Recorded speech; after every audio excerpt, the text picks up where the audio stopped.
Good morning, everyone, and thank you for being here.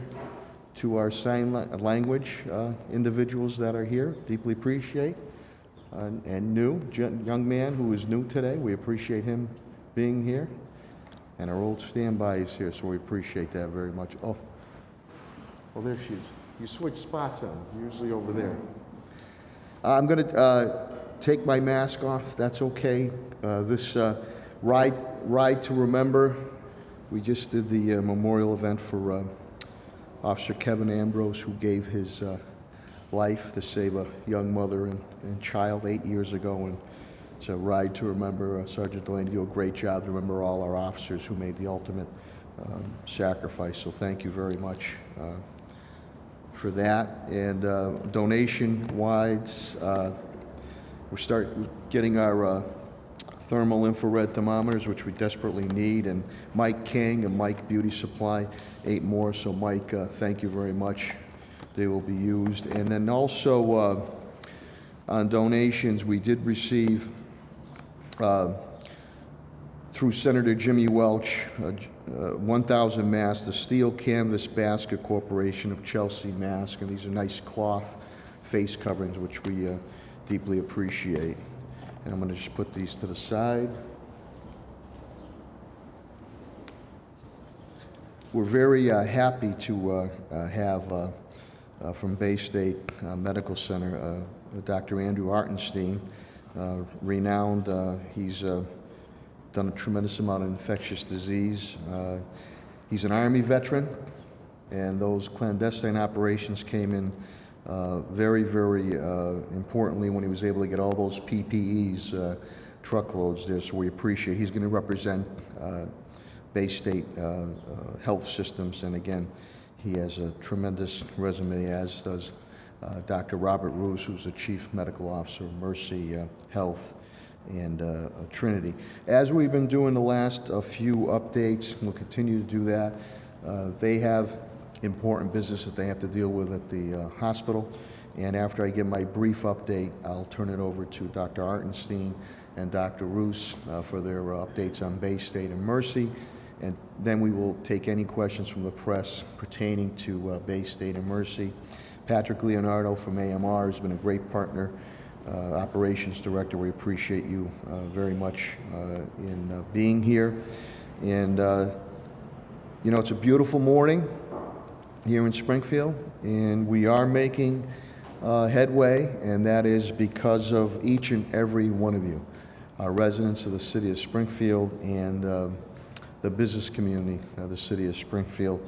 We are living in extraordinary times and surreal times, but we are getting there, and the numbers are dictating that, but we have to stay ever vigilant and continue to follow the public health requirements of masking, washing your hands, social distancing. If you don't feel good, stay home. But you'll see it when Commissioner Helen Carlton Harris does her update on our bar graft, which you'll be missing the last 2, which occurred over the weekend. But let me just give you a quick update.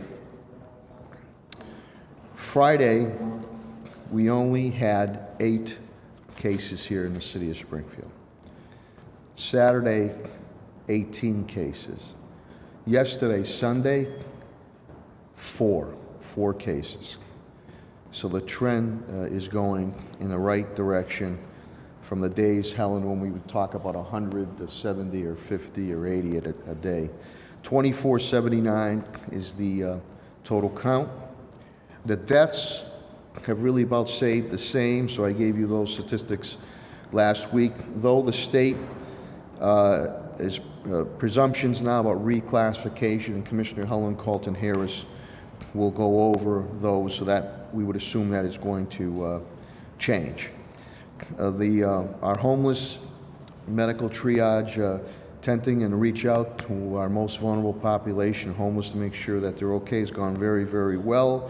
We are starting the transition process to move away from that tent, and Friends of the Homeless and others to move forward. We've really been able to stay on top of that, and I'm so happy that we moved well over a month ahead of time before this really hit, to make sure that the testing and this most vulnerable population was in good stead. And I want to thank everyone involved in that: Helen, Carlton, Harris, Tim Sheehan, Pat Sullivan, Friends of the Homeless, Bay State, and Mercy, which did testing at Springfield Rescue Mission, Salvation Army, and Bay State, which was the main component at the homeless tent. We really triage tent, and we really appreciate that. Senior feeding, we fed well over 2,000, continuously 2,000 seniors. Elder Affairs has made 1,500 face coverings, which we've handed out to our seniors. Finance, my CAFO, TJ Plan, indicates to me again, revenue, we're down $3.5 million. We've deficit spent $5.6 million. Even though we are in uncertain times financially from the federal and state level, I'm very hopeful to get my FY21, our FY21 budget in front of the City Council as soon as possible. You know, we'll prepare for the worst and hope for the best, but I'm hoping to do that ASAP. Commissioner Clapperud is down 1 pertaining to COVID or coronavirus. They're down 11 with the National Guard. The National Guard has been deployed all across Commonwealth of Massachusetts. It was a very, very busy weekend. We had over 400 calls. Squad C, that's 4 to 12. That is a high amount of calls. Obviously, firework calls, shots fired. We had a lot of disturbance. There was disturbance calls and domestic violence calls. So it was very, very busy. And to see what our police officers are dealing with here. We have a North End drag racing detail. 1 o'clock in the morning, we made sure we intervened to curtail that, and we arrested an individual with a flamethrower and tons of gasoline, which could lead to some very difficult situations. Commissioner Calvi is COVID. They're good. Nobody is out, thank God. They are down 3 with National Guard deployments, again being deployed across the Commonwealth. Fire inspections, Commissioner Calvi will speak more of that. Inspections will restart next Monday. Superintendent Warwick, Dan, tremendous job with his team.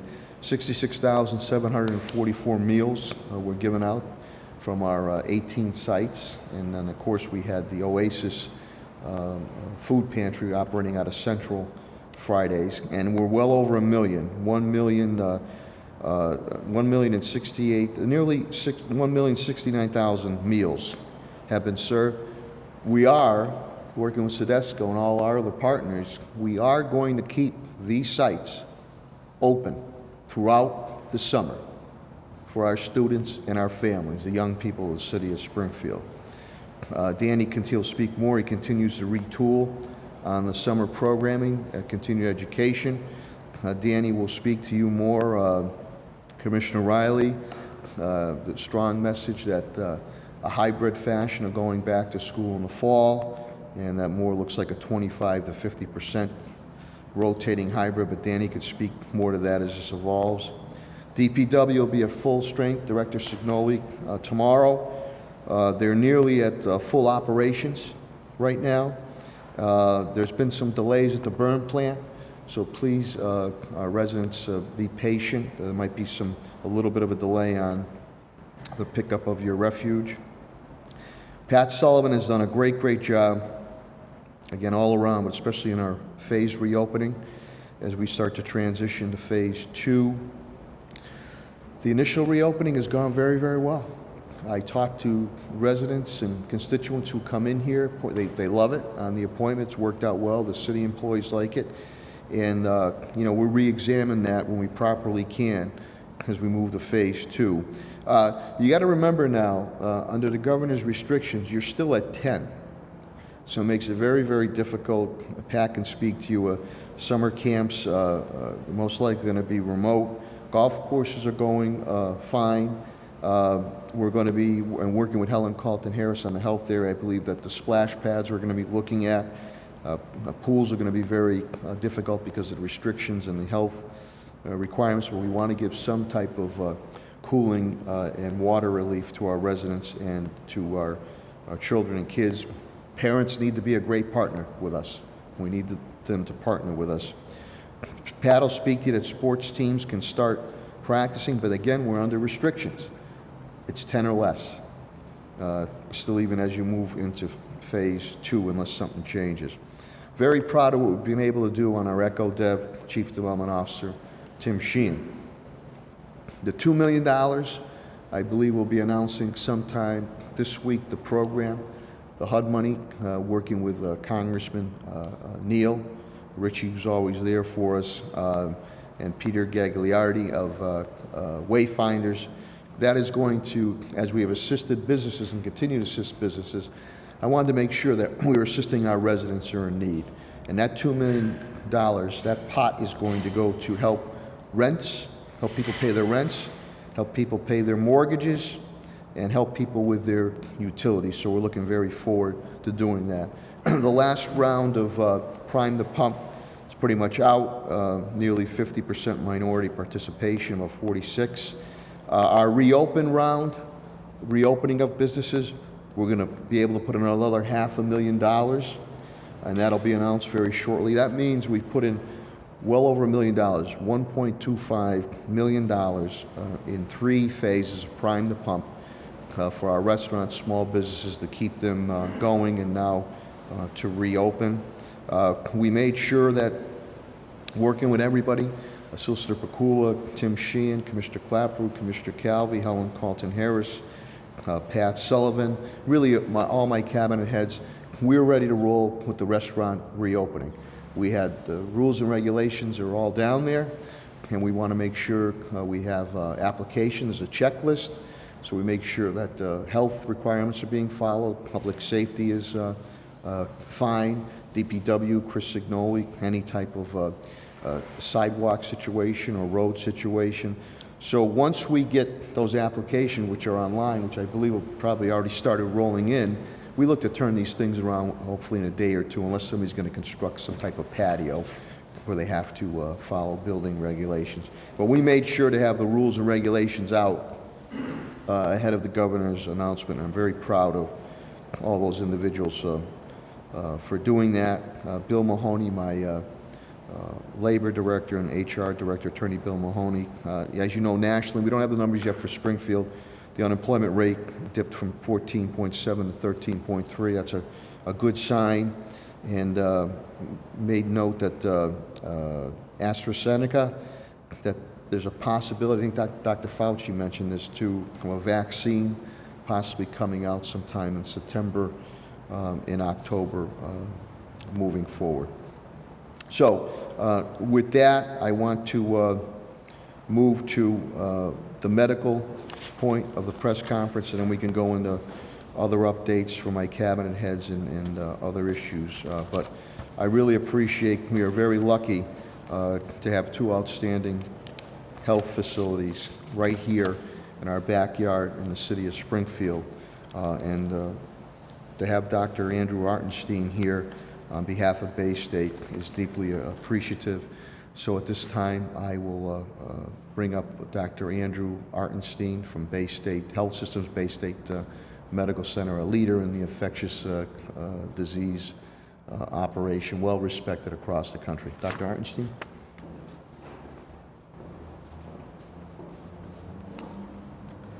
Thank you, Mayor Sarno, and thank you for the invitation to be here and for all your leadership during this pandemic crisis.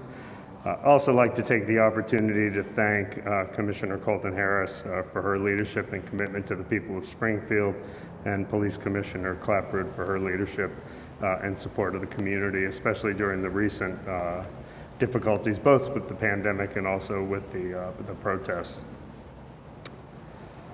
Also like to thank you all here in the media, because frankly, you do a great service to our community by conveying important information that people need to understand during this very difficult time.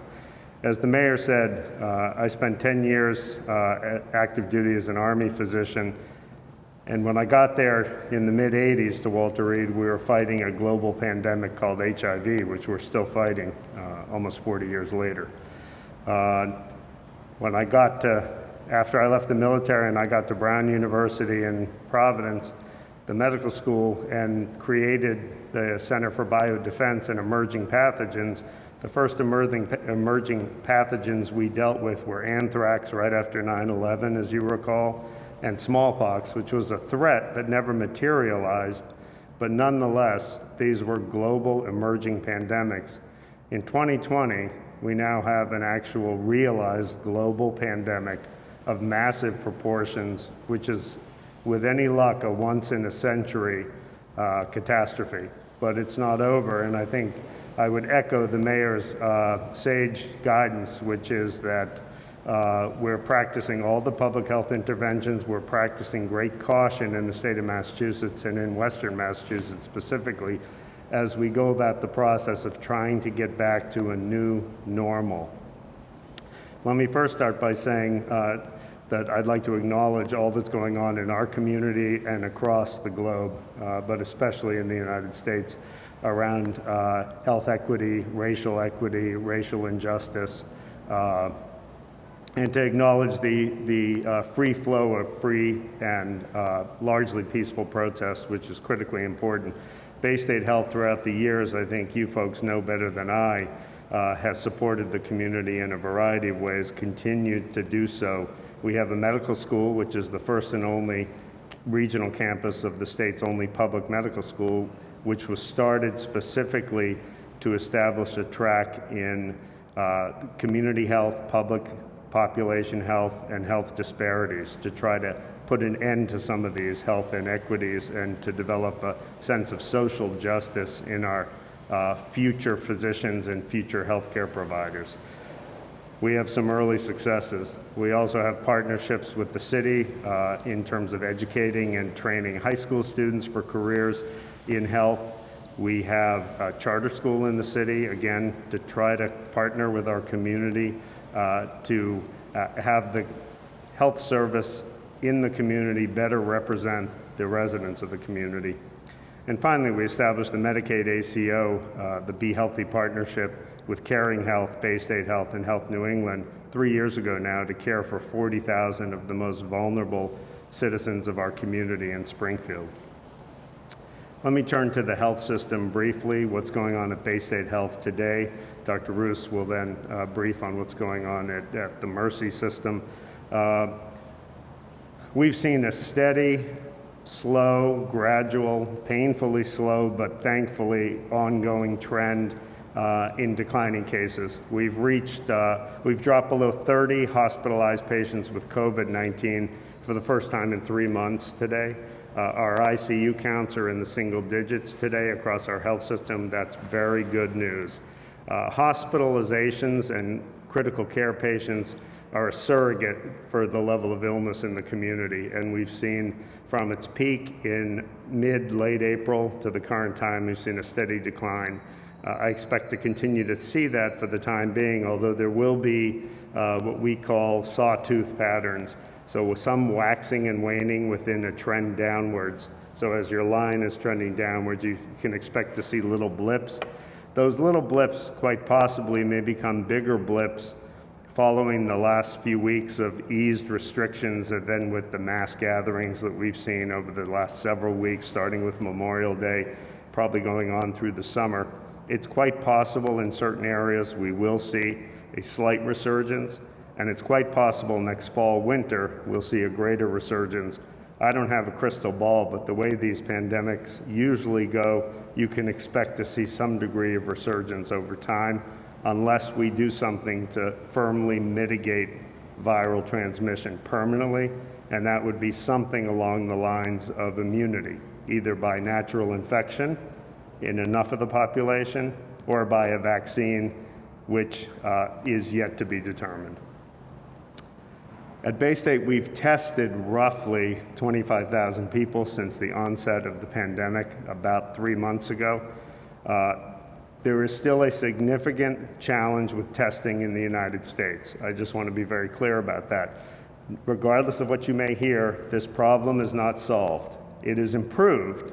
It is not solved. We have a diagnostic test that is pretty good, but it diagnoses an infection that's active at a point in time.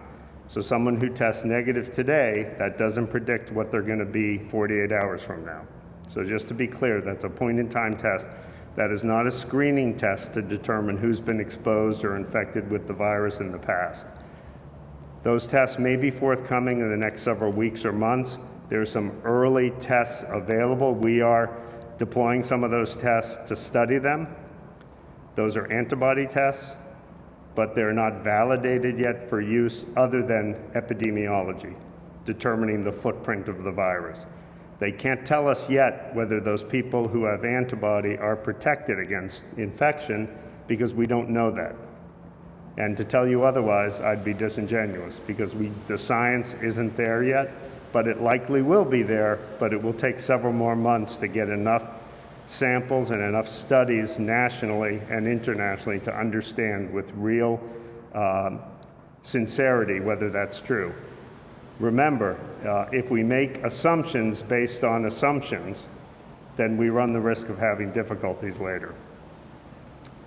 Now, 10,000 of the 25,000 people we've tested at Baystate are community outreach, which means people in homeless shelters, children in child and family services, high-risk people in the environments, in post-acute facilities like nursing homes and long-term care facilities, in jails. We've done a number of tests in these environments. Thankfully, the rates, I have to say, are quite low at the time we test them, and I think that's good news for the community of Springfield. It also means that there's quite possibly a large pool of those of us who have not been infected and may be vulnerable in the future if nothing is forthcoming in terms of a vaccine. Let me also say that we've attested to phase 1, which was a couple of weeks ago, and we're about to attest for phase 2, which, as you know, started today. The governor announced on Saturday of the reopening in the healthcare sector, both hospitals and non-hospital practices. So Baystate has over 90 practices associated with us. We have adequate PPE, advancing what the mayor said. It took great effort on a number of individuals' parts, and I can tell you, and I think you know this from reading the newspaper, that problem has not been solved nationally either.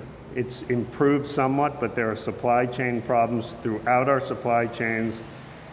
Some of them emanate from overseas and some of them are domestic, but this is not solved. It is just improved to some degree by the efforts of many nationally, including a lot of those regionally, including our local and national government officials who were very helpful in this process.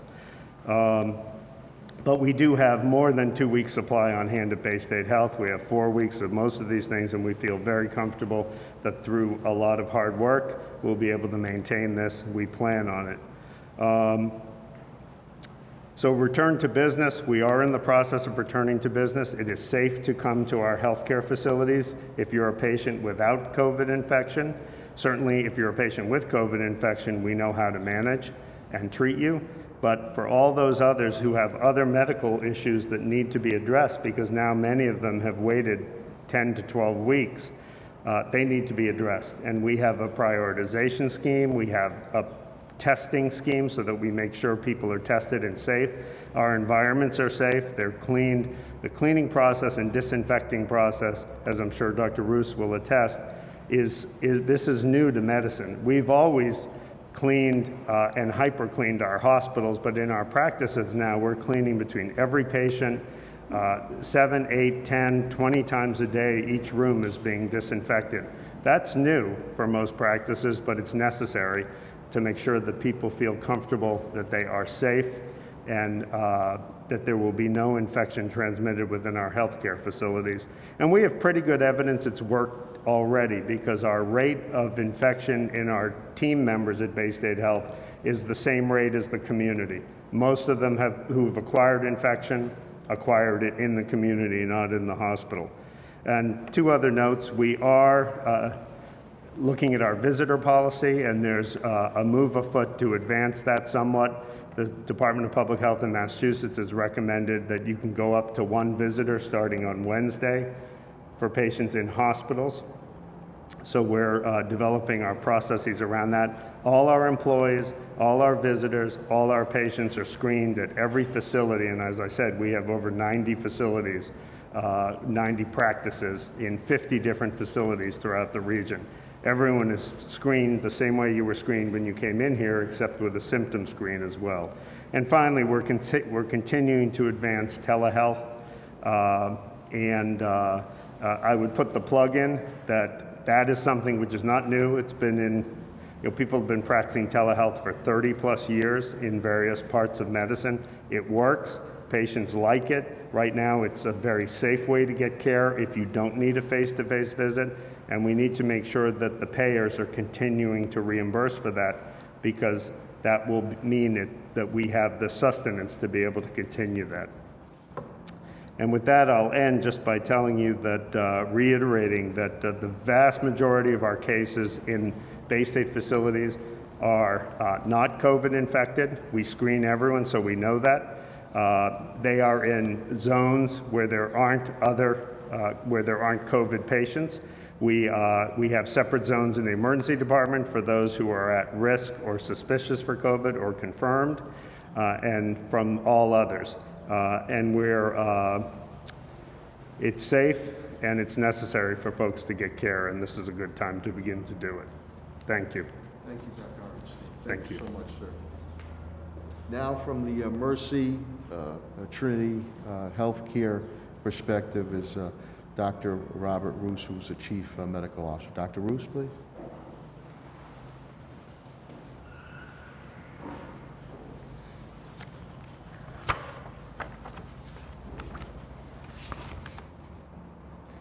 So good morning, everyone. Thank you, Mayor. Thank you to all the commissioners, again, for your continued leadership, resolve, and communication, not only addressing this pandemic, but addressing all the challenges of the day. I would also like to thank the Western Massachusetts legislative delegation and our Massachusetts representatives and senators as well. As in healthcare, we continue to also deal with the significant financial challenges that the pandemic has created, for their ongoing support and to ensure that Massachusetts is treated equitably in regards to federal funding. Thank you also to the media for your continued efforts and work in reporting on critical issues that are both important and timely. I do hope that everyone had a safe and peaceful weekend. There's no hiding that this past week has been challenging. It has been full and marked by both great struggle and protest, yet also significant momentum and progress.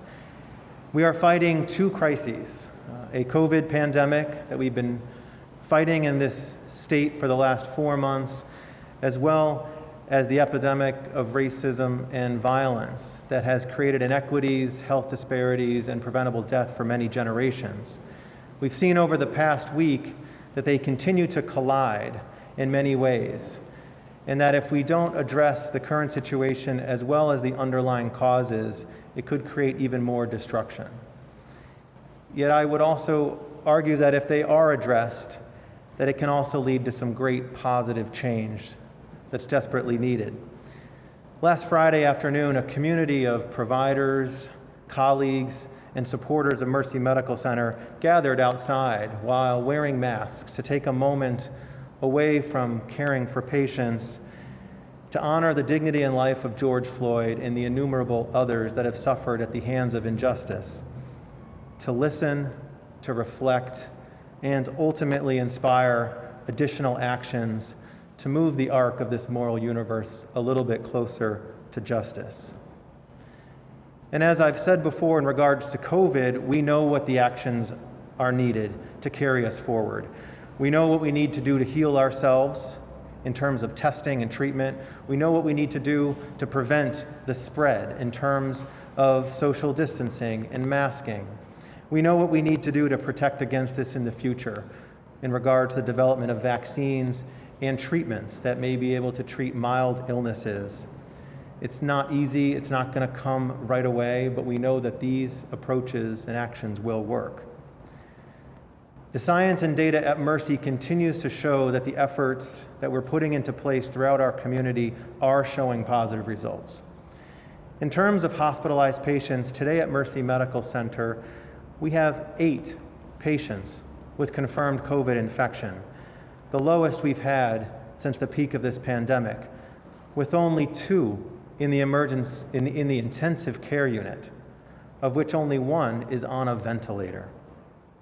We've consistently had 10 to 12 cases over the past week, and we've now had 10 weeks of steady declines, with some of the sawtooth pattern that Dr. Hartenstein mentioned, but overall declining numbers week over week, with now far lower than 10% of our total inpatient census comprised of those with COVID. In regards to testing, we have tested 13,000 individuals, and our percentage of positive tests has also continued to decline week over week for the last 10 weeks, and now sits at just about 6% over the last week, from well over 40% at the peak of the pandemic. And in fact, for patients that are being seen and tested through Mercy Medical Center proper, we're now just seeing 3 or 4 positive tests per day. I do look forward to the day when we have no positive tests and no patients hospitalized with COVID. With both of our positive trends continuing, Mercy Medical Center is poised to take the next step in terms of reopening for phase 2, as outlined by Governor Baker on Saturday. This week, hospitals are able to begin to expand and offer more elective, non-essential services, including all types of procedures, with the exception of purely elective cosmetic procedures, as well as screening studies and routine office visits. This means that you do not need to delay those important studies like colonoscopies or mammograms that could detect early cancer, or follow-up visits for chronic conditions like diabetes or high blood pressure or asthma any longer. We are here for you, and we can see you in the office if that's the best place to see you, or your primary care providers or your specialists could see you through telehealth, through an audio-video visit that could be done from the comfort of your own home and your own phone. This is an area that over the last several months has transformed significantly, and one that's going to continue to transform with the right type of support going forward during and in a slow or post-COVID world. Right now, 60 to 70% of all of our visits in the offices of Trinity Health Medical Group are performed through telehealth. And as a patient or a family member, you can initiate a visit by going directly online at trinityhealthofne.org/virtual, and you can get a visit within 1 day.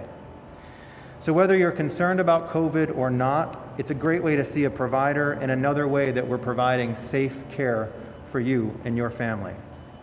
If you do need to come to the clinic or hospital, as we've mentioned before, we have COVID-free zones. We have enhanced our screening protocols at all of our entrances, and we have robust infection control procedures like the cleaning and disinfection mentioned by Dr. Hartenstein. We have more than adequate capacity in our hospitals and PPE, and we've begun testing all patients now for several weeks that are coming in for procedures or that are being admitted to the hospital. We've also begun offering the antibody testing to some of our colleagues. All of this in the name of safety for you and your family. Over the past several weeks, we've also reviewed what it's been like for you to seek care at hospitals during a pandemic. And we've reviewed surveys for your feedback to understand how people are feeling about their care and how we might improve. And by and large, the people that have come to the hospital for procedures or to the emergency department or admitted to Mercy Medical Center have felt that their care was safe and high quality. Here's a quote from a young woman. "Thank you for making the experience of giving birth to my first child a positive one. I felt safe and well taken care of, especially during this chaotic time with the COVID virus." Or from another older gentleman, "No one really likes a trip to the ER, especially given the circumstances with COVID. I was seen almost immediately, tested, and given information, and I was out very quickly." And for these others, "I was a coronavirus patient. Thank you to all the nurses, doctors, and all the staff who are caring for me. You are the greatest. We know that these are challenging times. They've been difficult on our colleagues on the front lines. They've been difficult for our patients, for the families, and for our entire community. And one of the most difficult aspects has been the challenges when somebody's admitted to a hospital and they've been unable to have visitors. So by the end of this week, we do also expect at Mercy Medical Center to be revising our policy in alignment with the Department of Public Health's guidance to allow one visitor per patient, later this week for non-COVID care patients after they pass a screening. So as we now enter phase 2, we have a long road ahead of us, one that's going to come with additional twists and turns. Yet with all of these efforts, this care safeguard that we've put into place, and the continued focus on masking, physical distancing, and hand hygiene, and if we continue to follow the science, I'm confident we will continue to move forward together. It's been our legacy to transform so that we meet the community's needs, and we have done just that. Things may look and feel a little bit different, but we always will be ready, committed, and prepared to provide care for you safely, equitably, justly, perhaps from the comfort of your own home, and with great concern for the health and safety of all of us. So thank you for continuing to take care of yourselves and for helping us emerge stronger together. Thank you, Dr. Roos. I'll now open it up to questions. Dr. Hartenstein and Dr. Roos from Bay State and Mercy, so they can get back to their important duties. So if there's any questions from the press, and again, I'm deeply appreciative of the TV press, the radio press, the print press for being here and constantly getting out this important information. So if there's any questions for Dr. Hartenstein or Dr. Roos, now it's time. Paul? What, if anything, concerns you about the phase 2 of the state's field?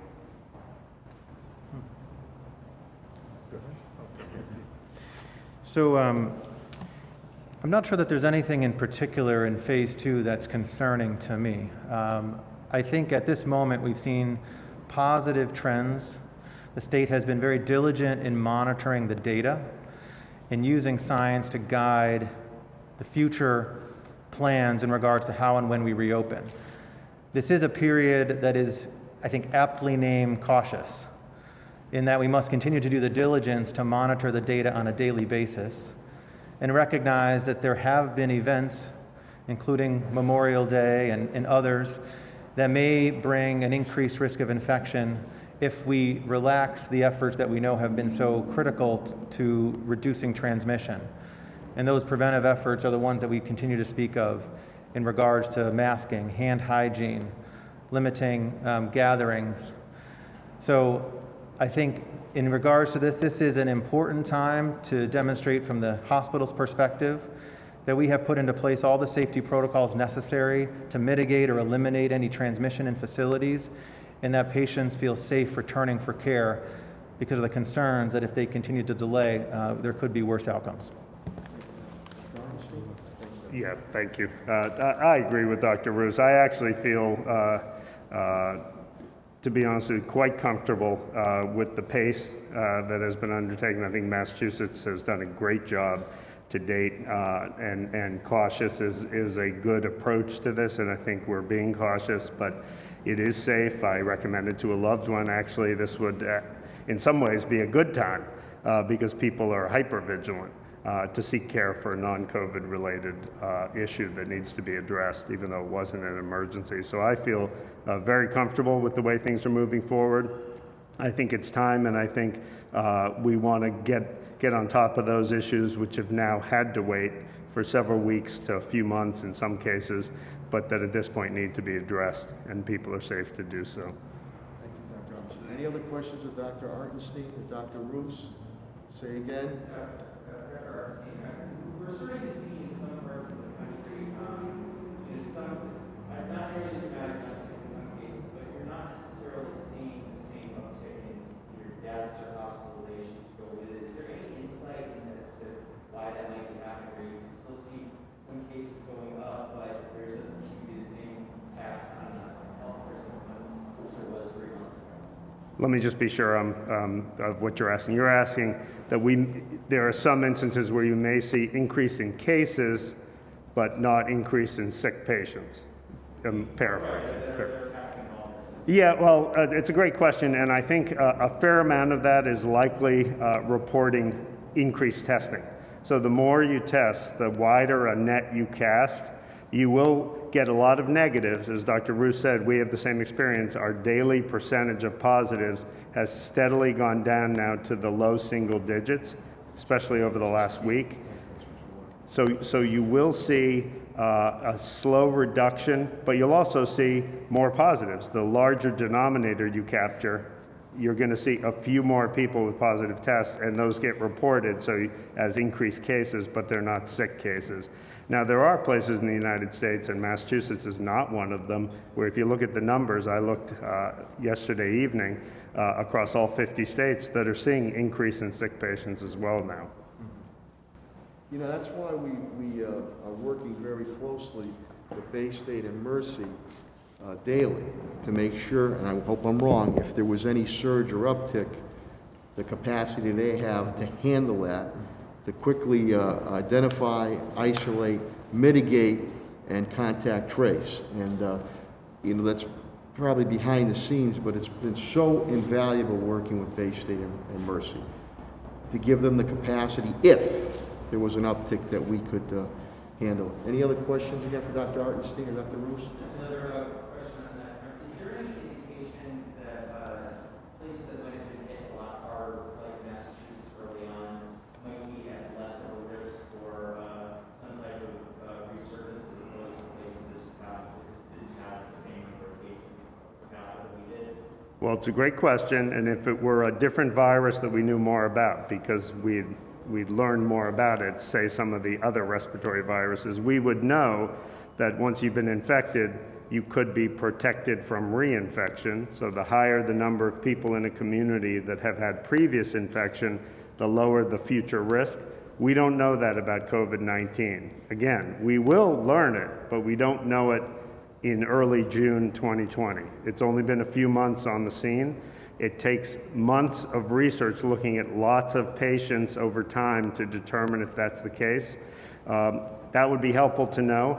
Right now, I can tell you that the places that have been hard hit, like New York especially, with some of the data coming out of New York that thought that could be as much as 15 to 20% of the population in certain areas had been infected. It would be nice to know whether they are protected from future.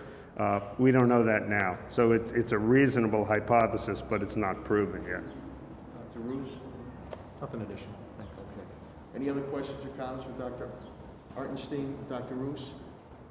If not, gentlemen, thank you for Mayor. what you and your teams continue to do for us. You stay safe, you stay healthy. Let's give them a big round of applause. Thank you, Mr. Mayor.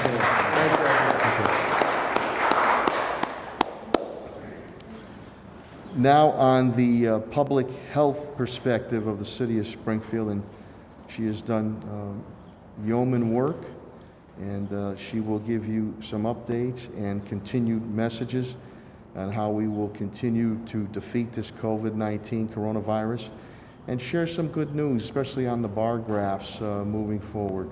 The elegant and eloquent Commissioner of Health and Human Services, Helen Carlton Harris. Thank you, Mayor. We want to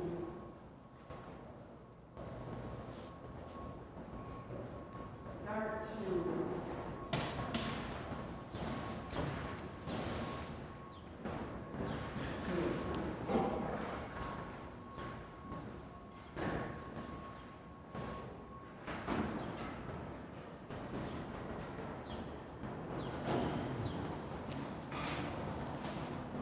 Thank you, Mayor. Thank you, Helen. And good morning. First of all, let me start by thanking very much the frontline healthcare workers and those individuals across the Commonwealth and the nation who are out there every day and continuing to put themselves at risks and are doing a job that we are so appreciative of. The total cases in the Commonwealth of Massachusetts are 103,436. The presumptive cases are 3,874. The confirmed, 99,562. It's important to acknowledge that the Commonwealth now has a group of cases called presumptive, not only in cases but also in deaths that are getting added to the total. In Hampden County, we had 6,353 cases. This is as of yesterday, and we are 6.38% of the state. The city of Springfield, 2,479, which is 39% of Hampden County and 2.40% of the state. Deaths is 7,316.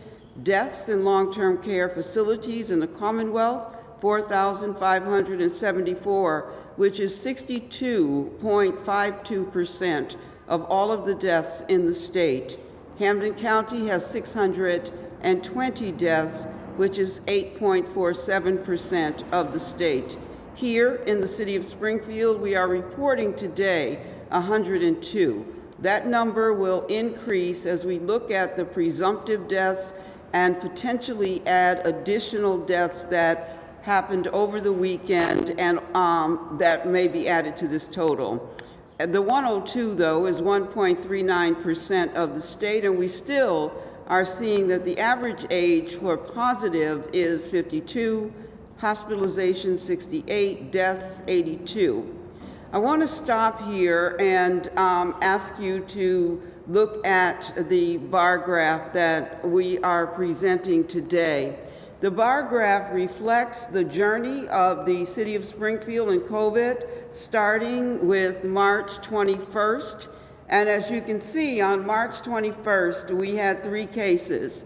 I stood before you at a press conference that happened on March 6th, and I said to the public, we had no COVID cases in the city of Springfield. The mayor asked us to do that press conference back then so we could reassure the public. And I think we are in the position of hopefully reassuring the public again that we are on a good trajectory as far as our cases are concerned. What you are not seeing there is that on Thursday, June 4th, there were 10 cases. On Friday, June 5th, there were 8 cases. On Saturday, June 6th, there were 18 cases. And yesterday, we reported 4. So our journey is that we have gotten to a place where we're seeing a decrease in our cases. So March 6th, we said no cases. On March 21st, the city reported those 3 cases. Then on April 22nd, we reported a high of 104 cases that you can see there. Yesterday, we reported 4. That represents a 96% decrease. 96% decrease, and we are continuing to see that decrease across the state. Yes, that is amazing news, and congratulations to the residents of the city of Springfield. You have done what we have asked, and we are absolutely appreciative. This is no time, however, to become complacent. This is no time to pat ourselves on the back because we have done a good job and you have done a good job. We have to stay vigilant.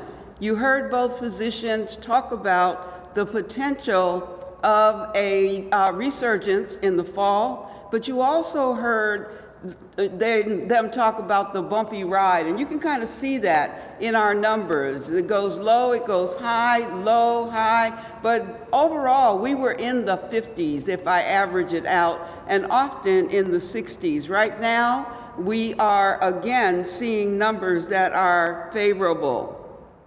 During phase 1, many of you ventured outside and you ventured into your hairdressers, you ventured into your barbershops.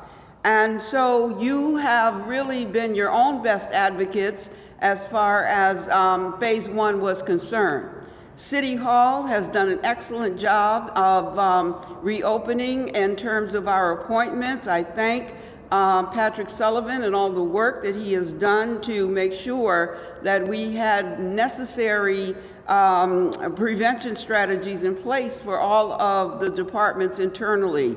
The other thing that we have done is that all appointment schedules go to the Department of Health and Human Services prior to your coming to City Hall. That's for the very specific reason of contact tracing.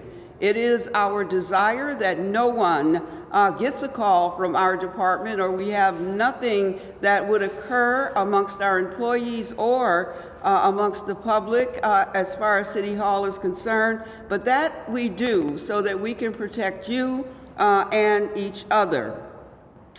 During phase 2, as we look across the country, what we are seeing is in those places that have opened up, not all of them, but many of them are seeing a resurgence. And we in the Commonwealth and in the city of Springfield do not want to go backwards. And so what we are asking is that you continue again to be vigilant as we move into phase 2. Phase 2, you'll be able to go to your restaurants outside and in retail stores in decreased numbers, but there's guidance that has been issued for each one of these phases. And phase 2 has guidance. There is a link to the guidance on the Springfield website, the city website. So if you are concerned about whether a retail or a restaurant is following the guidance, look at the checklist before you go. So you'll have an opportunity to know whether or not the guidance is being adhered to. Again, you are your own best advocate and you do have choices. The guidance was put in place to protect the health of the consumer and the health of the workforce. Testing is still being done, but as you heard, there still are not enough tests for every individual who wants one to be tested. We are still testing only individuals who are going into hospitals to have elective surgery done or have a necessary need to see their physician. And the physician feels as if testing is required, they will give the individual a note to go to a testing site. So we are still only testing symptomatic individuals for the most part, or those who have appointments. We still believe that our ability to know the penetration of this virus in the city of Springfield and around the country is going to come if, in fact, we have tests that are readily available for any American who wants to be tested. Then we will know the penetration of the virus. We are not there yet, but I am grateful to all that has been put in place to do the testing that was necessary. We've tested our homeless population. We've tested our first responders who have required them. We have tested individuals who have symptoms. And so we have tested residents in the city. Our testing sites are still up. Caring Health Center is doing testing for their patients. Mason Square has testing for Bay State, Carew Street testing Bay State, as well as Brightwood Riverview testing Bay State. I think I said Mason Square, but if I didn't, that is a testing site as well. So we have testing sites throughout the city, and if your doctor gives you a note, you are readily available, the testing is readily available. So we know that there could be potentially a second phase of infection in the fall, and we are thinking about that as we ask you to be vigilant. The goal of our job in public health is to ensure that the residents of the city of Springfield have access to appropriate, language-specific, culturally appropriate, and accurate information in accordance with the guidance of local, state, and federal public health authorities. And our job is to ensure compliance with the prevention and intervention guidance to promote health and wellness. Until there is a vaccine, our non-pharmaceutical interventions that you've heard over and over again are important. Do not shake hands or hug. Wear a face covering. Stay at home if you're sick. Hand hygiene. Social distancing of at least 6 feet from an individual.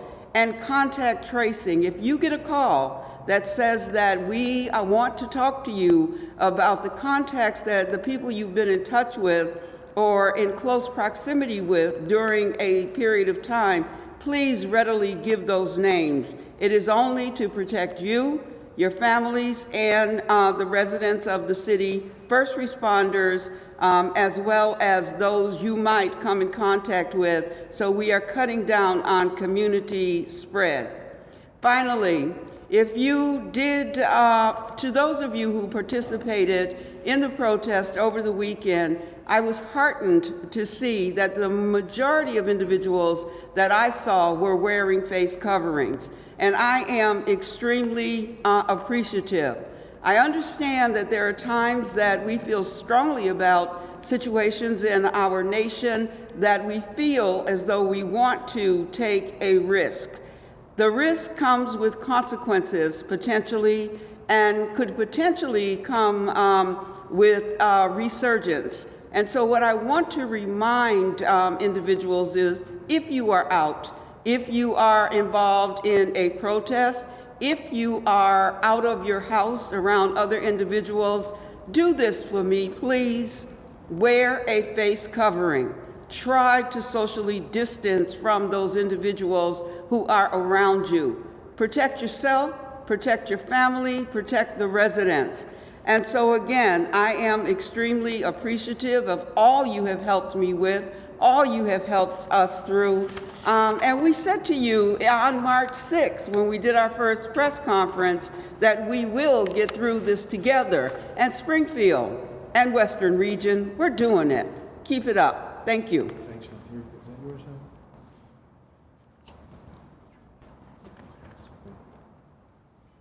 Did I drop that one? You might have. I don't know. That's not mine. I don't. Okay. I'm Okay, good. okay. Thank you very much. Thanks, Helen, very much. We'll now go to the public safety component of the press conference. And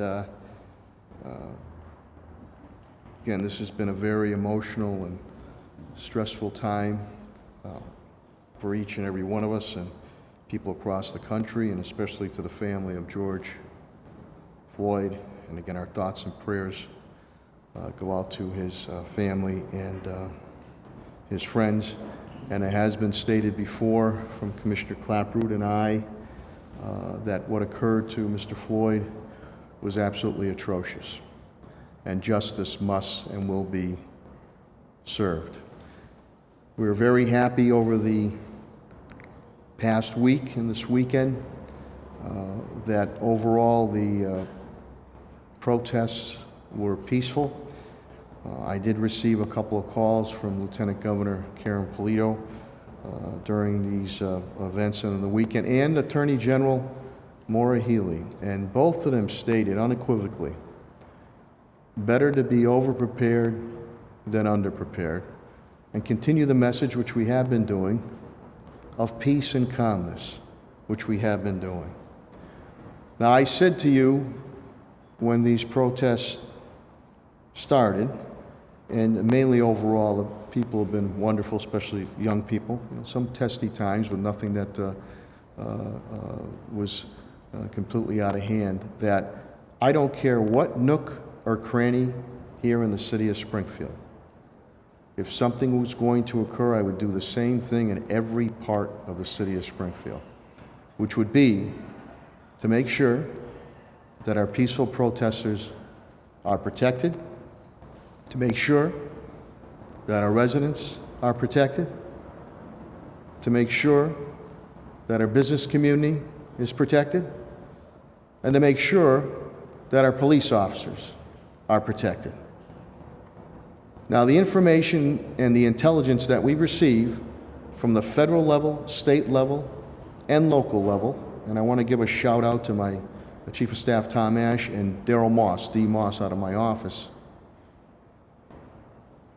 allows us to make sure that we are prepared for especially outside insurgent groups looking to cause trouble. And we have to be prepared on those threats to life, those threats of destruction to property, and act accordingly. This is worn on me and my administration, in my family, these past 2 weeks, because we care. We don't want to see anybody get hurt. We want to see the right thing done pertaining to the tragic killing of George Floyd. And unlike in other cities, knock on wood, I'm not perfect. Commissioner Clapproot is not perfect. Our police department is not perfect. But I think we have put across many preventative programs that have allowed us not to face a violent uptick. Whether it's Mr. Floyd's brother, Felonius, is going to be testifying before Congress. And his major message is about de-escalation training and community policing. Well, Springfield has been doing that for a number of years with de-escalation training and C3 policing, Flex Ordnance Squad. The DOJ just called last week, am I right, Commissioner Clapproot? With everything going on with the pandemic and now these protest marches, every department that was moving forward on body-worn cameras stopped. The only department, from what we've been told, DOJ indicated, in the country that continue to move forward on body-worn cameras, and the first wave is going out now, is Springfield, Massachusetts, on the importance of that. And I'm continuing to enhance and build the relationships with every and all in our community, no matter what creed, color, and background. And we invested in our schools, the laptops, the youth development programs that we're doing, the pre-K classes that we're doing, much more for our families and young students. So we're making those other investments also, which are extremely important. You see a lot of cities and towns now saying about a civilian review board. Well, the city of Springfield has had a community police hearing board for a number of years from well-respected civilians from all walks of life. So many of these initiatives that are coming forward, Springfield has already moved on. So again, I deeply appreciate what the men and women in blue continue to do. I appreciate the partnership on the state level with Governor Baker and General Keefe with the National Guard and Major Habel with the state police and Sheriff Nick Kochi. But the precautions that we take are precautions that we had to take because of the intelligence that we receive from the federal level, state level, and local level. And as I stated before with Lieutenant Governor Polito and Attorney General Maura Healey, both indicating better to be over-prepared than under-prepared. And I would do that again if I have to. I'm elated and I commend the protesters for being peaceful and a lot of good interaction that went in with our officers. But I don't care what part of the city of Springfield this occurs. I will do the same thing if necessary. There are things that Commissioner Clapper and I cannot speak about. We have to act to make sure that peaceful protesters are protected, my residents are protected, my business community is protected, and my police officers are protected and property. I can go on all the initiatives that we've done here in the city of Springfield. And there's more that we're looking to do and more engagement and roundtables, which I've done before with our community, as Commissioner Clapwood also reviews the procedures and protocols on some of the requests which we are already doing. But I ask, as we continue to move forward, to truly honor the legacy of Mr. George Floyd, the legacy of hope and the legacy of change, not destruction. Not destruction. I'm glad that more and more the media is talking about the peaceful protest. But early on, it was all about the destruction. That does not honor his legacy moving forward. So I look forward to, as does Commissioner Clapwood, working with any and all in a constructive way that we can move forward, not like this, but like this in harmony. So when I hear at times that after every episode that occurs in our nation from years back, that this is going to happen in Springfield, and I hope and pray it doesn't happen. It has not happened here, and that's the way we want to keep it. We've heard the message loud and clear. We want to continue to improve, and we want to continue to work with each and every one of you. But it does pain me on some of the negative comments that are being made. But I'm a big boy. We're all a big boy and big girls here. And I would hope that where we need to do better, and I'm far from perfect, people do realize and respect the reputation that that we have built here to move our city of Springfield forward. I felt that had to be said.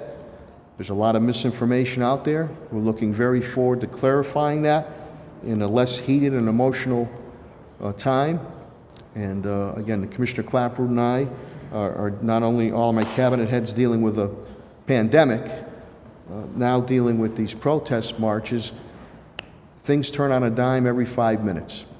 And when it's brought to our attention, we have to move immediately to deal and plan with those situations, which many a times will change our schedules.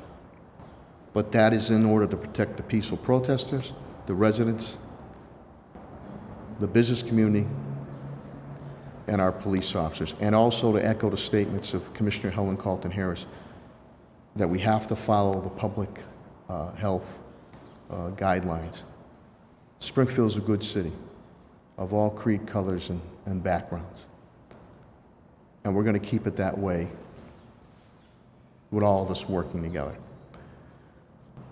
So with that, I know I gave a dissertation of war and peace there for you, Commissioner Clapwood. I'm going to bring up the Police Commissioner of the City of Springfield, Cheryl Clapwood. Thank you. Thank you, Mr. Mayor. Good morning. We have one officer out with COVID. I have 11 officers who are currently activated with the National Guard and doing their service for the state of Massachusetts. I would start by thanking my fellow cabinet head members. If COVID-19 didn't bring us all together as one group fighting and leading the way, then the egregious incident of George Floyd has certainly brought us together. And I've needed your help and support, and everybody has been there for me, and I thank you all for that. I thank the mayor for his support, and he's been there with me late at night and over the weekends to make sure that everything goes as peacefully and as smoothly as possible.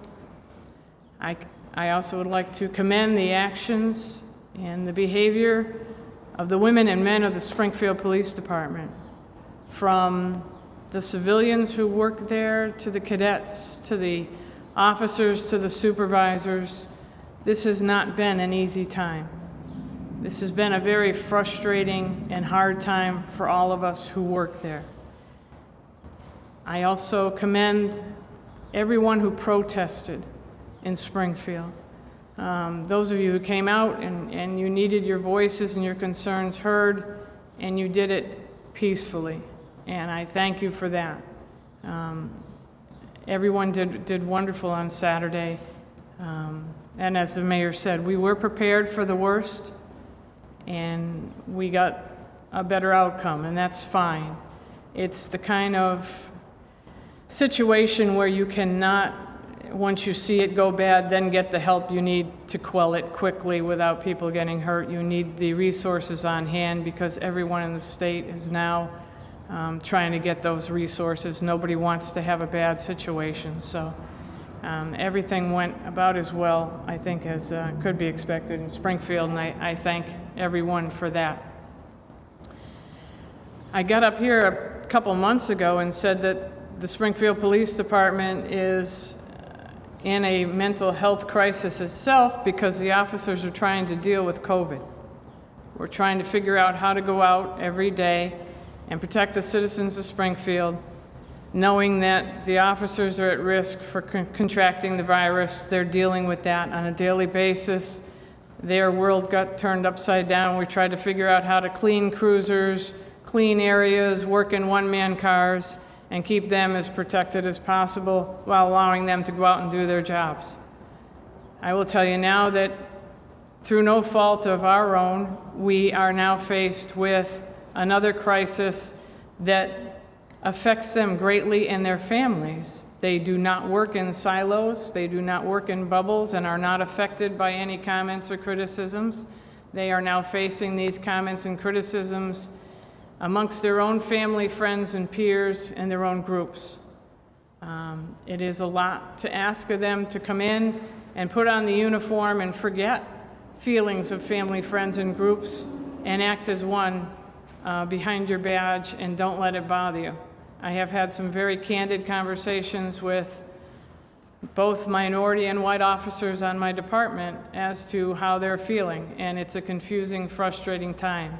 I will continue to meet with groups of officers to make sure that everybody is getting any mental health counseling or help they need to deal with this stressful time. I thank them for their honesty with me. I thank them for upholding their oath and doing the best job possible. Their patience and their understanding for the protesters on the street have been an enormous help to me in keeping everything calm and peaceful, and we'll move on. I look forward to talking to anyone about facts and truths and programs and what's going on now, what we'd like to change, how we'd like to change it, what are my policies and protocols, is there something I should adapt to? What do the officers think about it? What does the community think about it? I, along with the mayor, we're willing to meet with anyone and have that frank discussion. I am proud that our department did continue with the body-worn camera program. As the mayor mentioned, the DOJ did say we were, if not the only one, definitely a few who continued on with that program. They said we were the only one in the country that continued on. I think now more than ever, it's a very important program, and I didn't want to delay that anymore. So I'm proud of those who have helped me with that program, and we continue to do that. And we now have 12 cameras out on the street, and we'll deal with any of the little glitches and the problems that come up on a smaller scale before we go out full scale with the department. But I'm proud of that. I'm proud of my command staff for the help they gave me over the past 10 days in preparing for all the protests and keeping everyone safe on both sides. I will tell you what concerns me is over the weekend, during a drag racing detail, we seized a flamethrower with canisters of fuel. This flamethrower had been activated recently, and they were practicing with it. There is a disturbing video with it. And we, of course, have seized numerous semi-automatic and AR-15. I don't even bring them up anymore. We're doing that on a weekly basis. The officers have continued to be professional and go out and make these arrests, despite not only two public crises we're dealing with, we're also dealing with the same crisis of no one holding anyone accountable or keeping them in jail. The repeat offenders are coming back out there. I think it's making them more confident, which bothers me. So, along with the mayor, I worry about my officers' health, safety, and well-being as I worry about the citizens of Springfield health, safety, and well-being. And I thank everybody for their support to help me do that during these terrible times. Thank you. Thank you, Mayor. Thanks, Commissioner, very much. You know, we're not doing woe is me. You know, this is the business we're in, and we'll take the good and the bad, and when we have to deal with something, we will, whether it's internally or externally. She won't say it, but it's a great story. Wednesday night, well, it was early in the morning, an autistic person, early Thursday morning, an autistic individual was still there and broke the line and had the sign. And you know how the police department dealt with that? Because they had to call, the parents had to be called, and the parents were very appreciative of that, and not of an arrest, not of a citation, but she had indicated she got hugs, Commissioner Rondon and the staff. She was able to, she said, I pet the dog, okay, and get a teddy bear. That's how you diffuse or de-escalate a situation. We do have heart, even though it's a difficult job. And before I bring up Commissioner Calvi, I think Commissioner Clapprood has said it. Nobody hates a bad cop more than a good cop. So we'll continue to move forward. And with that, Commissioner Calvi, the Commissioner of Springfield Fire Department, has been a great partner. Matter of fact, some of the tactics that he put forward, the ELC, the governor, are going to adapt it, and cooling aspects and the relief trucks that are there with that. And that's all attributed to the leadership of Commissioner Bernard B.J. Calvi. So an update on the fire side, Commissioner Calvi.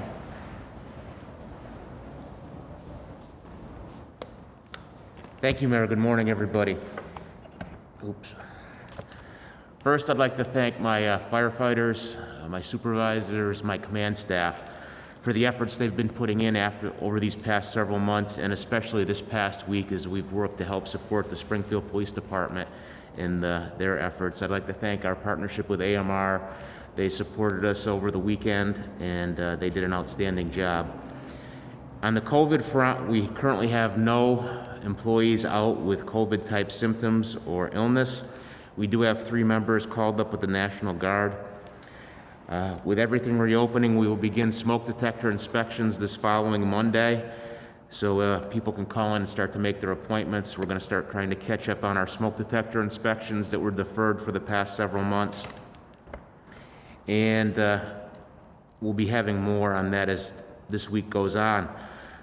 On the fireworks front, fireworks in the state of Massachusetts are illegal, and it could be disastrous for people to be launching fireworks in a city like ours that has so densely populated with houses on top of each other.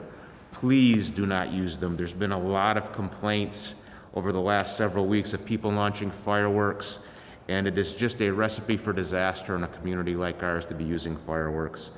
And that's all I have for this week. Thank you. Thank you, Commissioner Calvi, very much. On the school front, Superintendent Dan Warwick is here, and his team have done a great job. A lot of transition stuff is starting to happen now, and Danny is planning for it, so he will give an update. Superintendent of Springfield Public Schools, Dan Warwick.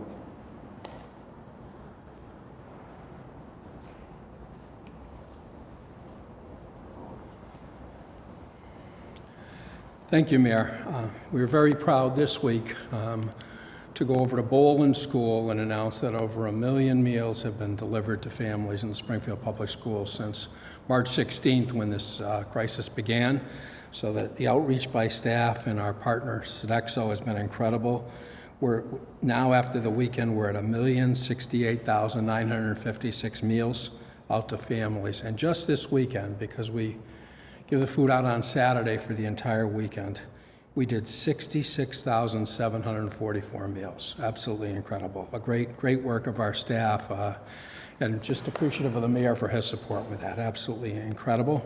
We're going to continue that program throughout the summer. So all 17 sites will be open all week during the summer, as well as Central on Friday. As I've said before, we're going to have a remote program this summer, and we're going to expand our summer school program. Put an extra $250,000 into an enrichment program for all of our students. We had a tremendous reach out with laptops out to families. We're going to leave those laptops out all summer so that the kids can use them for their regular summer programs and the extra enrichment programs that we're going to offer this summer.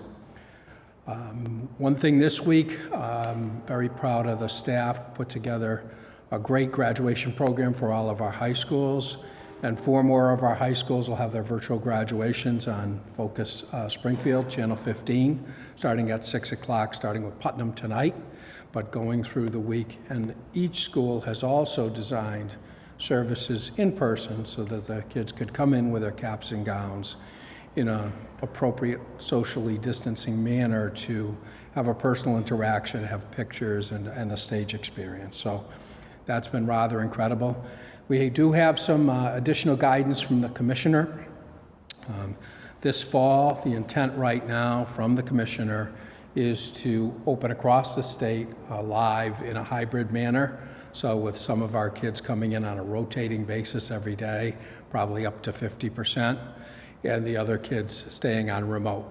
Now for families who are comfortable with a remote only and don't feel comfortable yet with coming into school, we're going to offer that possibility for families as well, so they can stay remote until we're past this crisis. But we're going to offer a live program, or that's what we're planning for in the fall for everybody.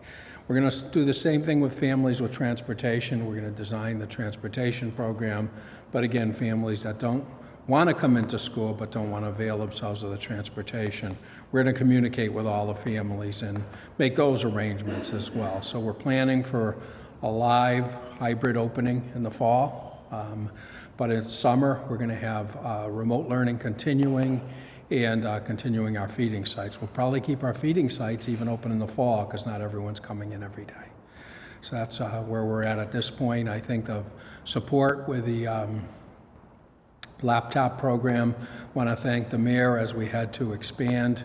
You know, we were 1-to-1 in grades 3 to 12. The mayor helped us so we could go 1-to-1 K to 12, so we could really continue with everyone having a laptop at home who wanted one. So thank the mayor for his support with that and the team, and also for their support in helping us get the PPE so we'll be ready for the fall. Thank you, Mayor. Thank you. Thank you, Superintendent Warwick.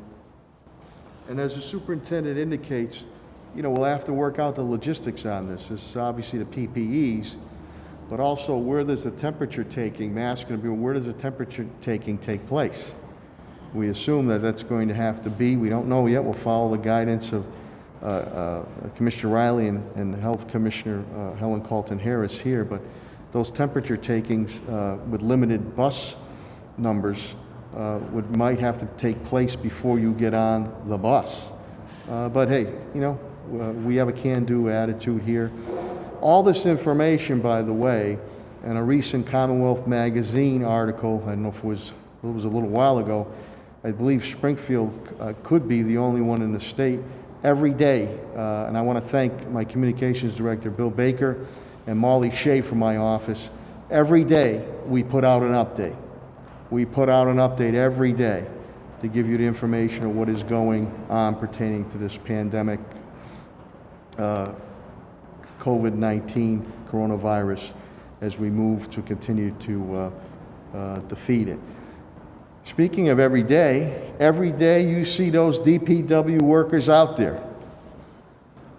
Honk the horn, give them a thumbs up, give them a clap. They're out there picking up the trash, they're recycling the yard waste and continuing to do the daily work that DPW has done. They've been front line. And leading the charge in that has been Director Chris Signoli. He's done an outstanding job. So without further ado, the Department of Public Works Director for the City of Springfield, Chris Signoli.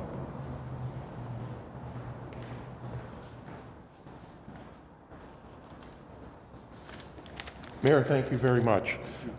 With regard to DPW, starting tomorrow, we should be at full strength with regard to employees related to COVID.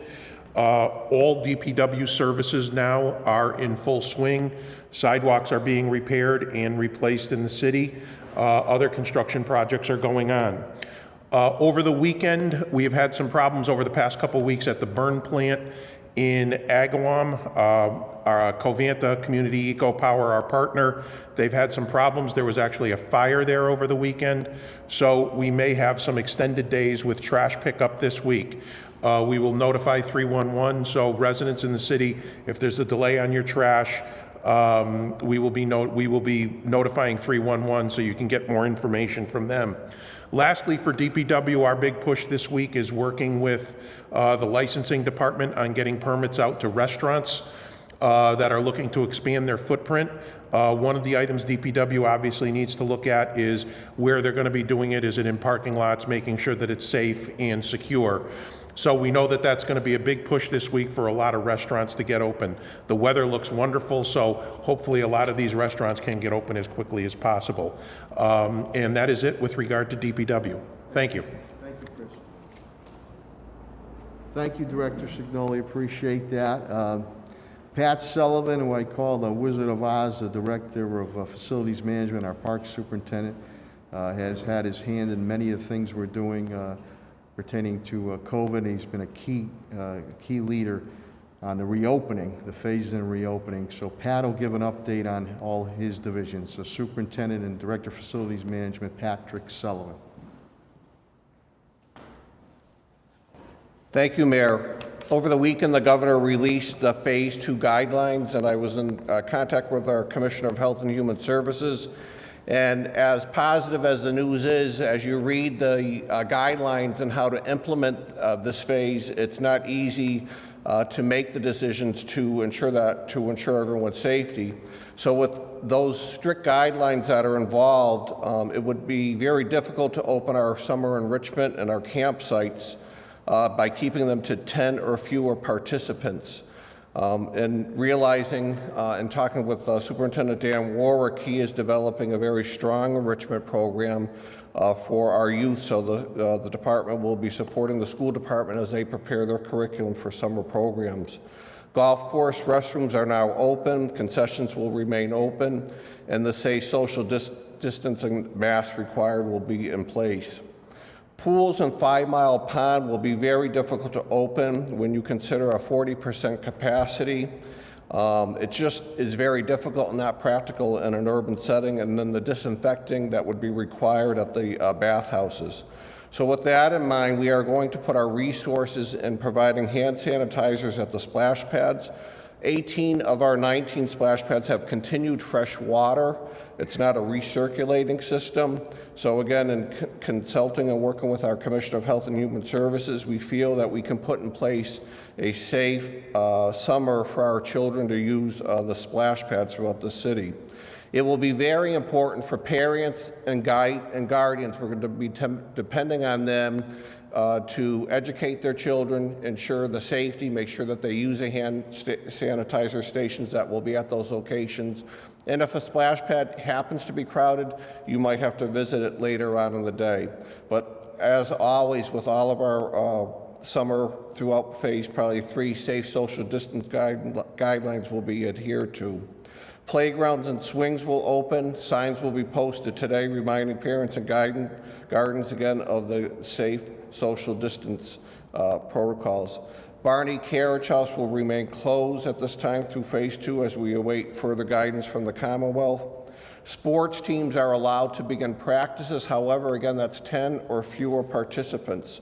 And again, we will be giving out permits for those practices, but they will also be given the guidelines that will be required for those to take place. And then finally, tennis matches may commence in the city under those strict guidelines. And again, I just want to thank all my fellow cabinet members for your support as we've reopened, the department heads as they've been returning. It's been great. And again, to the park and facility staff, they've done a great job in making sure that we keep everyone safe. Thank you. Thank you, Director Sullivan. And Economic Development, my Chief Development Officer, Tim Sheehan. In essence, by the announcement coming this week, we are going to be putting out, or have put out, will put out $3.25 million in grants to restaurants, small businesses, and our residents to help them, the residents, with their mortgage payments, their rents, and their utilities. So we've been trying to, and those are grants, not loans. Well, on the federal state, those are grants if you meet the qualifications. So I'm very appreciative of Director Sheehan and his team for continuing to move this forward, and also working very closely with Congressman Neal, who's always been our friend and conduit on the federal level, and Bill Tranghese, to make sure we're getting the flexibility with HUD and CDBG funds to help our residents and business community. Chief Development Officer Tim Sheehan.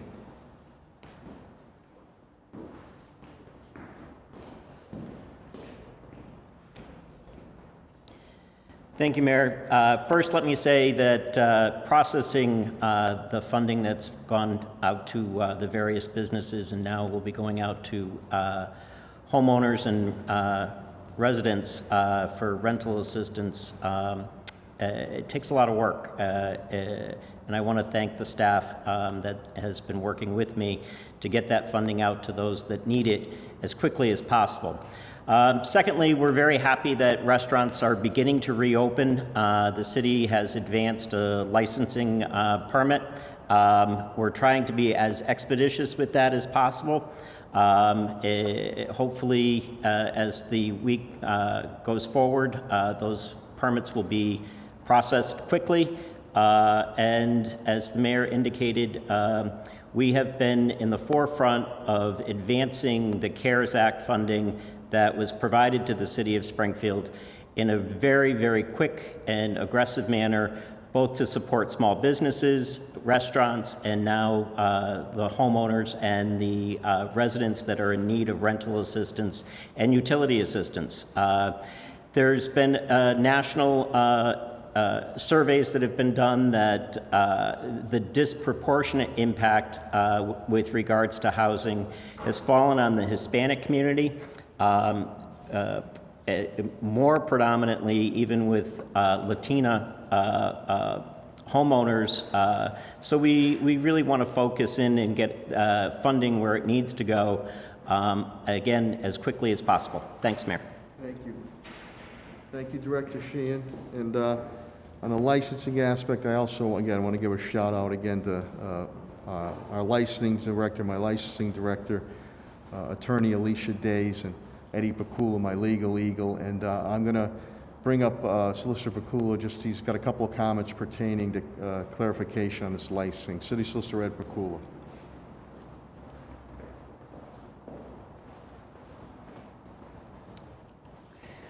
Thank you, Mayor. I want to build on a few things that Pat Sullivan and Tim Sheehan said. As you know, today, Phase 2 starts, and I think all of us are anxious to go to our favorite restaurants and have a meal, outdoor dining. But as Pat said, it's complicated. And we've tried to simplify the process as much as we can.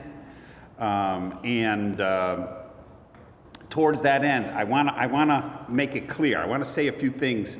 Number one, the permitting process may take as little as 2 to 3 days, but it could take, depending how complicated it is, up to 10 business days.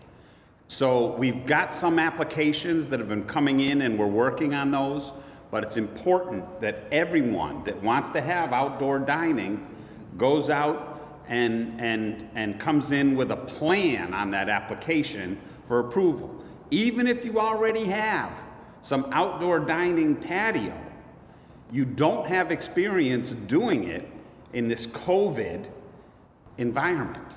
And so added to the sort of normal licensing process for outdoor activities is another layer of health standards. The governor has issued work and safety standards that have to be adhered to for the safety of all employees and for the safety of the diners. And so if your public knows that you've complied with that, that's going to help bringing the business out. You can get the applications on the License Commission website. I think the bid is handing them out through Chris Russell. I believe the Chamber of Commerce is handing them out. If you're looking and you can't find it, call us. We'll email you an application.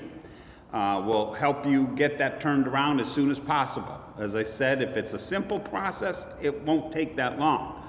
The more complicated or more sophisticated type of outdoor dining you're trying to plan, that's something that we're going to have to look at.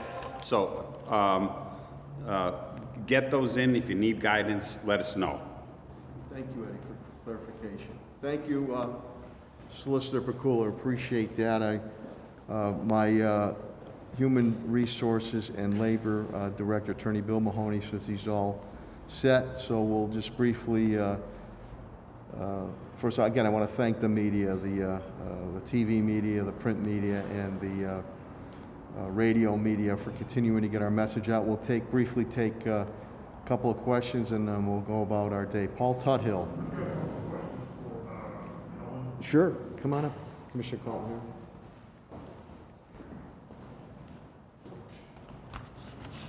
The mayor mentioned you're going to be winding down the tent complex on Worthington Street. Can you discuss that? What's the plan for winding that down?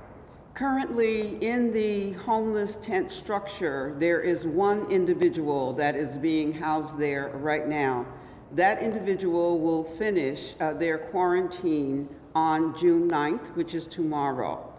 At that point, we have worked with Community Support Options and Friends of the Homeless, and they are comfortable that they have a structure and a process for quarantine moving forward.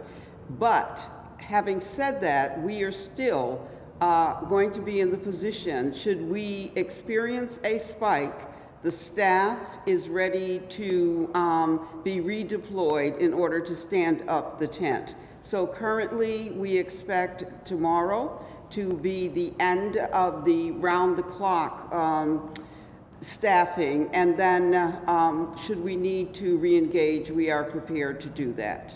So you're going to close it, but the physical structure will remain there? That is correct. We have a memorandum of understanding with STCC until the end of July. So we know that minimally the structure will be there until then. Should we need to extend that for some reason, I'm comfortable that the mayor will have that conversation with the STCC president. But right now, the end of July is when our MOU expires. Do you know the total number of people who were cared for there? I don't have a cumulative number, and that's something I can get to you, but I know that we have had upwards of 15 to 20 individuals in the tent at a specific time. And again, that is rolling. That would be a maximum. Those individuals have been discharged. We have sent some to the state COVID positive hotel, and others have remained at the structure.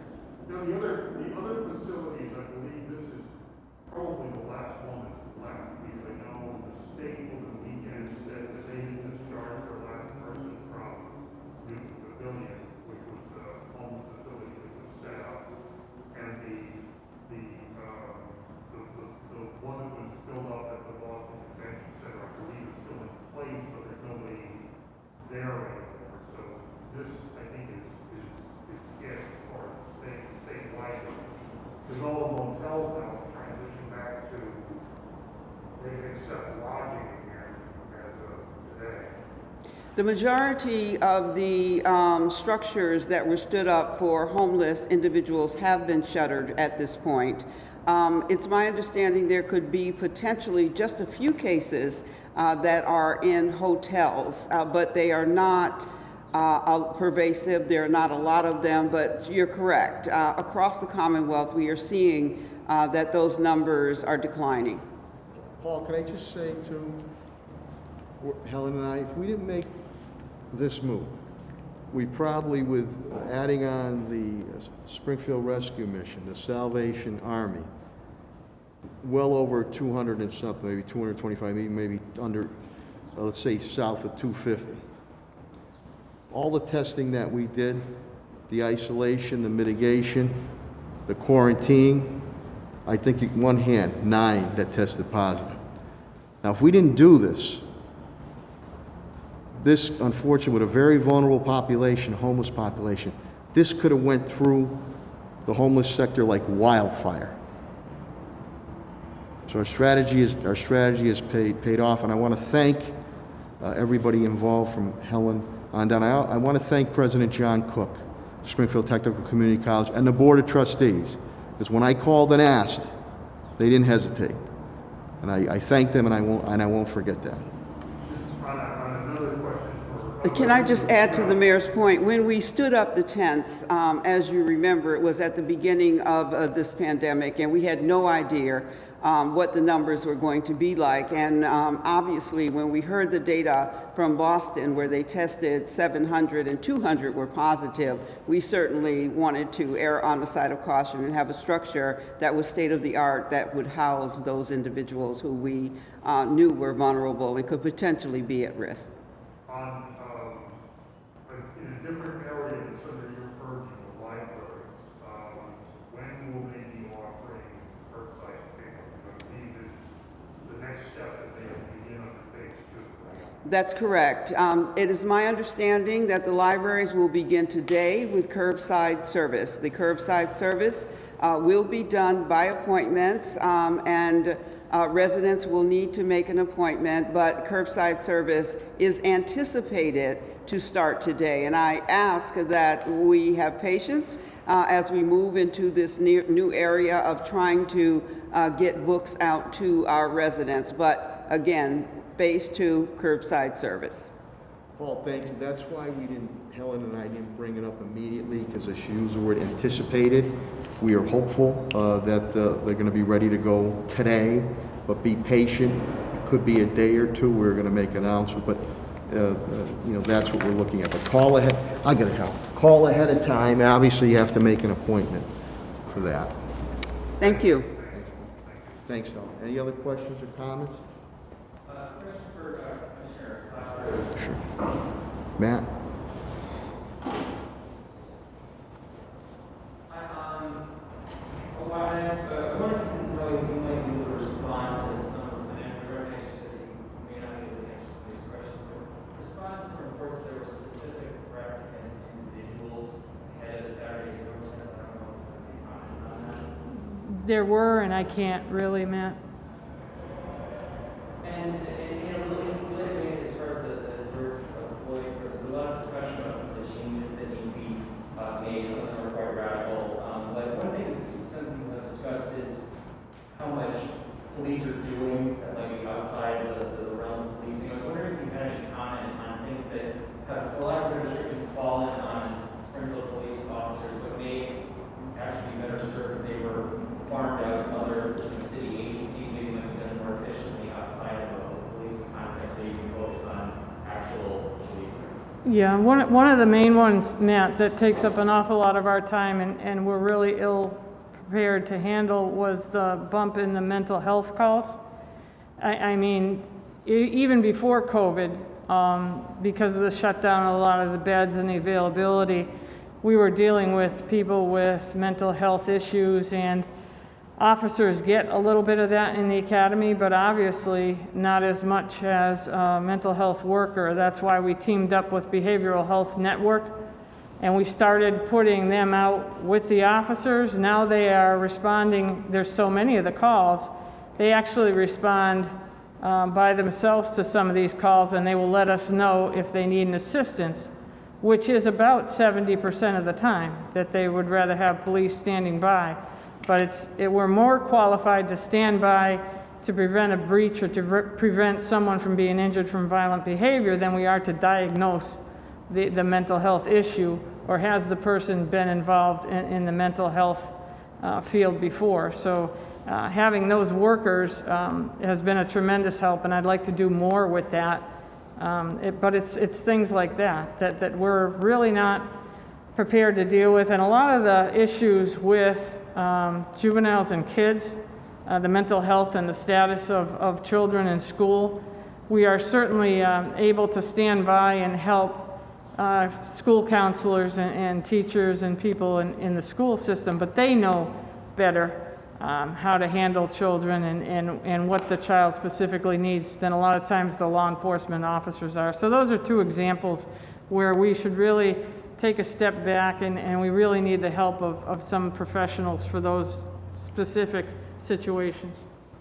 And just real quickly, what division of the Department of Justice would have meant said to you that Springfield was the only one that was continuing with It was from the DOJ. I can get a clarification from you if you want. Ryan Walsh actually got that email, so he has it. He indicated it was the DOJ.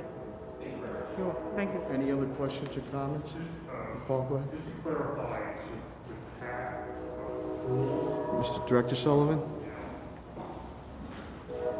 Again, Paul, that's a public health and the logistics issue.